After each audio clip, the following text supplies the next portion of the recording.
शरारती लड़के।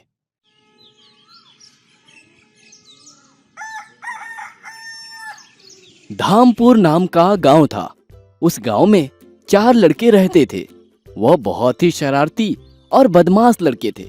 वह चारों मिलकर गांव के लोगों को अपनी शरारतों और बदमाशियों से बहुत परेशान करते थे। ऐसे ही एक दिन चारों ने मिलकर गांव में रहने वाले सीताराम को मूर्ख बनाने का सोचा। चारों मिलकर सीताराम के पास गए और सीताराम से बोले, सीताराम, तुम्हारी गाय सड़क पर भाग गई है। हमने उसे अभी सड़क पर भागते हुए देखा। यह सुनकर सीताराम चौंक जाता है और गिरता पड़ता सड़क की तरफ भागने लगता है। भागते भागते सीताराम की धोती भी खुल जाती है। अब सीताराम बेचारा एक हाथ में धोती और दूसरे हाथ में लकड़ी पकड़ के भागा जा रहा था। और जैसे ही सड़क पर पहुंचा, उसे वहां कोई गाय नजर नहीं आई। गाय को वहां ना पाकर सीताराम उदास हो जाता है और इधर उधर भागकर गाय को ढूंढने लगता है। बहुत ढूंढने पर उसको गाय कहीं नहीं मिलती है। वह उदास और दुखी मन से थका हारा अपने घर वापस लौटता है। जैसे ही वह घर के अंदर जाता है, उसे अपनी गाय वहीं बंधी मिलती है। गाय को देखकर सीताराम बहुत खुश हो जाता है और अपनी पत्नी से पूछता है, हमारी गाय भाग गई थी ना? क्या तुम उसे पकड़ कर लाई हो? सीताराम की बातें सुनकर उसकी पत्नी जोर जोर से हंसने लगती है और बोलती है, अरे आपको किसी ने बुद्धू बना दिया है। हमारी गाय तो सुबह से यहीं बंधी हुई है। किसी ने आपको उल्लू बनाया और आप उल्लू बन भी गए। मुझे पता है ये उन चारों मनचलों का ही काम होगा। आप तो शक्ल से ही भोंदू राम लगते हो। अपनी पत्नी की बात सुनकर सीताराम को उन 4 दोस्तों पर बहुत गुस्सा आता है। वह अपनी पत्नी से बोलता है, अब तो उन चारों को सबक सिखाना ही पड़ेगा। अगले दिन सीताराम गांव के कुछ लोगों को लेकर अपनी परेशानी गांव के सरपंच को बताता है। जैसे कि सरपंच भी उन चारों लड़कों के बारे में जानते थे, वह भी सीताराम की बातों से सहमत थे।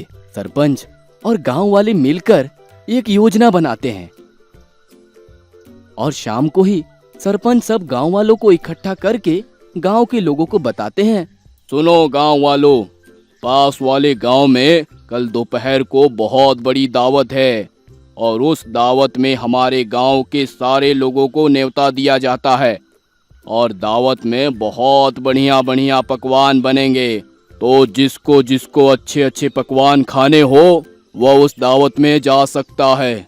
वह चारों दोस्त मजेदार पकवान की बातें सुनकर मन ही मन ललचा रहे थे। अरे दोस्तों सुना, दावत है। अरे बाप रे, मेरे मुंह में तो अभी से ही पानी आ गए। हाँ दोस्त, अब मुझसे सहा नहीं जा रहा, हम तो जाएंगे ही। सरपंच जी जानते थे कि वो लोग हमारी बातों को सुन रहे हैं। तब वो बोले, पास के गांव में दावत ही नहीं बल्कि 2 गांव छोड़कर बहुत बड़ा मेला लगा है। उस मेले में भी एक बहुत बड़ी दावत है। हमारे गांव वालों को भी उसमें जाना है। तो जो भी गांव वाला उस दावत में जाना चाहता है जा सकता है। अगले दिन चारों सुबह सुबह जल्दी उठकर नहा धोकर नए कपड़े पहनकर चारों एक जगह पर इकट्ठा होते हैं। अरे दोस्त, मुझे रात भर नींद नहीं आई। हाँ दोस्त, हराम की दावत का मजा ही कुछ और होता है। मैंने तो आज कुछ खाया भी नहीं है। क्यों? अरे खाना खा लेंगे तो दावत में क्या खाएंगे? और जैसे ही दावत का समय होता है, चारों मिलकर दूसरे गांव में दावत खाने के लिए भरी दोपहर में निकल पड़ते हैं। धूप तेज होने के कारण चारों पसीने से तरबतर हो जाते हैं। वो चारों जैसे तैसे उस गांव में पहुंच जाते हैं, पर वहां जाकर देखते हैं तो वहां कोई दावत नहीं होती। दावत ना देखकर उनके तो मानो अरमानों पर पानी फिर जाती है। अरे इतने कड़ी धूप में बिन खाए आ गया। अब मुझसे मेरी भूख बर्दाश्त नहीं होती। अरे कोई बात नहीं भाई। अरे यहाँ दावत नहीं है तो क्या हुआ? याद है सरपंच जी कह रहे थे 2 गांव छोड़कर एक मेला लगा है, तो हम मेले में चलते हैं। मेला भी देख लेंगे और दावत भी खा लेंगे। अपने लालची मन को समझाकर चारों दोस्त आगे बढ़ते हैं। कड़ी धूप में चारों दोस्त 2 गांव पार करके उस मेले में पहुंचते हैं। पर ये क्या, वहां तो कोई मेला नहीं होता और ना ही कोई दावत। अरे यहाँ तो कोई दावत नहीं है। अरे हमारे साथ धोखा हुआ है। अरे अब हम क्या करें, एक तो 2 गांव पार करके इतने दूर बिन खाए आए। हमारे पास तो 1 रुपया भी नहीं है जो कुछ खाए। इतने दिनों से हम लोगों को उल्लू बनाते थे, आज सब मिलकर हमें ही उल्लू बना दिए। इसके बाद चारों मिलकर धीरे धीरे अपने गांव आ जाते हैं। पागल आदमी। एक गांव में शेखर नाम का आदमी रहता था। एक दिन वो एक पेड़ के नीचे बैठकर कुछ सोच रहा था। इतने में राम जी नाम का आदमी वहां आता है। क्या हुआ, कुछ गहरी सोच में पड़े हो और अकेले क्यों बैठे हो? आइए आइए, सही वक्त पर आए हैं आप। क्या सही वक्त पर? बोलो। क्या आप मेरी एक छोटी सी मदद कर सकते हैं? आप जो मांगोगे वो दूंगा। अगर जरूरत पड़ी तो मेरी सारी जायदाद आपको दे दूंगा। राम जी अपने मन में सोचता है, अरे लगता है ये कोई बेवकूफ है। इसे जो मदद चाहिए वो करके इसकी सारी जायदाद हड़प लूंगा। किसी भी कीमत पर मुझे ये मौका खोना नहीं चाहिए। राम जी शेखर से कहता है, तुम फिक्र मत करो, तुम्हें जो भी मदद चाहिए वो मैं करूंगा। इसके बदले में मैं जो मांगूंगा वो तुम्हें देना पड़ेगा। ठीक है, आप जो चाहेंगे मैं वो आपको दे दूंगा। ओके ओके, तो बताओ मैं तुम्हारी क्या मदद कर सकता हूँ? कुछ नहीं भाई, बिना किसी की मदद के मैं कोई काम नहीं कर सकता। ठीक है, अब मैं तुम्हारे साथ हूँ ना, घबराओ मत। बाद में मुकर तो नहीं जाओगे ना? बात देकर मुकरना मेरे खून में नहीं है, हिम्मत से बोलो। भैया, मुझे इस सोसाइटी में जीना ही नहीं है। ये कमबख्त जिंदगी मुझे नहीं चाहिए। उस कुएं में मैं कूदकर मरना चाहता हूँ, लेकिन मुझे कुएं से और पानी से बहुत डर लगता है। आपको भी मेरे साथ मिलकर कुएं में कूदना है बस। मुझे तुम्हारे साथ कुएं में कूदना है? इसका मतलब मुझे भी तुम्हारे साथ मरना होगा, है? जी बस इतना ही है भैया, बस आप मेरी यही मदद कर दीजिए। मैं आपको अपनी सारी जायदाद लिख दूंगा। स्वर्ग जाने के बाद यमराज के सामने मैं तुम्हें अपनी सारी जायदाद दे दूंगा। उसके बाद तुम यहाँ आ जाना। अरे पागल हो गए हो क्या? दिमाग तो ठीक है तुम्हारा, कैसी बातें कर रहे हो? नहीं भैया, मैं एकदम क्लियर हूँ, तुम ही क्लियरिटी मिस कर रहे हो। मेरे मरने के बाद मैं तुम्हारी जायदाद लेकर करूंगा क्या? हे भगवान, और थोड़ी देर अगर मैं यहाँ रुका तो मेरी जान भी जा सकती है। मैं यहाँ से चलता हूँ। भैया, आप तो मुकर रहे हैं। बातें मुकरे बिना मेरे दिन नहीं गुजरते। मुझे एक छोटा सा डाउट है। पहले ये बता, तेरे पास जायदाद कितनी है? तुम मेरी मदद तो कर नहीं रहे हो, तो मैं तुम्हें क्यों बताऊं? जाओ यहाँ से।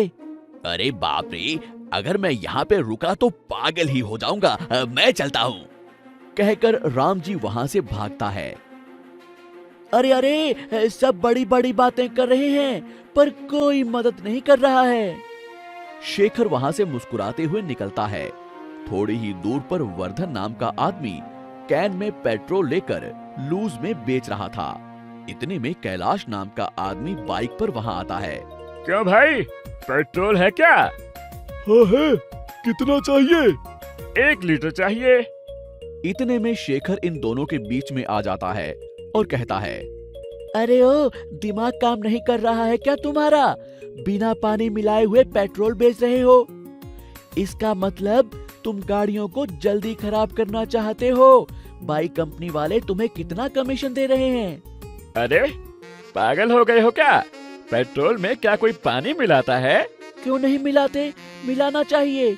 मुझे एक बात बताओ, क्या तुम्हें पीने की आदत है? हाँ है, रोज बिना पिए मुझे नींद नहीं लगती। बिना पानी मिलाए ही क्या तुम पीते हो? पानी मिलाकर पीता हूँ भाई। क्यों, नीट भी तो पी सकते हो ना? तो उसमें पानी क्यों मिला रहे हो? अरे पागल हो क्या? नीट पीऊंगा तो पेट जल जाएगा, जल्दी ही भगवान को प्यारा हो जाऊंगा। हाँ हाँ, वही तो मैं कह रहा हूँ, पेट्रोल भी ठीक वैसे ही है। उसमें बिना पानी मिलाए बाइक में डालोगे तो बाइक का इंजन जल्दी खराब हो जाएगा। इसलिए बाइक 10 साल से ज्यादा काम नहीं करती है। ये बात आज सुबह ही अखबारों में आई है। थोड़ा होशियार बन के जिया करो भाई। हाँ हाँ, तुम जैसे जीनियस को मैंने कभी नहीं देखा। हाँ भाई, 1 लीटर पेट्रोल में ½ लीटर पानी मिलाकर मेरे बाइक में डाल दो।